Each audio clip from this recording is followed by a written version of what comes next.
മാറാടിനെ കുറിച്ചും എന്റെ കാലത്ത് പോലീസ് എൻക്വയറി വെച്ചിട്ടുണ്ട്. ആ പോലീസ് എൻക്വയറി റിപ്പോർട്ട് ഈ ഗവൺമെന്റിലുണ്ട്. എന്താണ് മാറാട് നടന്നത്? ആ റിപ്പോർട്ടും കൊടുത്തോളൂ. എന്റെ അഭ്യർത്ഥന താങ്കൾക്ക്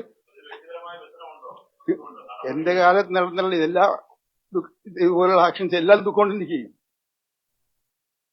പക്ഷെ ഭരണാധികാരികൾക്ക് ചിലപ്പോൾ അവർക്ക് ചില കടമകളുണ്ട്. കടമ നിർവഹിക്കേണ്ടി വരും. അധികാരത്തിലിരിക്കുമ്പോൾ പലപ്പോഴും ഇതുപോലെ സംഭവങ്ങൾ ഉണ്ടാകും. ഇപ്പോഴത്തെ ഗവൺമെന്റ് തന്നെ ഇപ്പൊ അയ്യപ്പ സംഘം നടക്കാൻ പോവില്ലേ? പമ്പ മുതൽ മരക്കൂട്ടം വരെ വനിതകളെ കൊണ്ടുപോയി നടത്തിയ ആൾക്കാരല്ലേ. ഞാൻ അതിലേക്കൊന്നും കിടക്കാൻ ആഗ്രഹിക്കുന്നില്ല. നമ്മൾ അത്തരം വിവാദങ്ങളിലേക്ക് പോകണ്ട.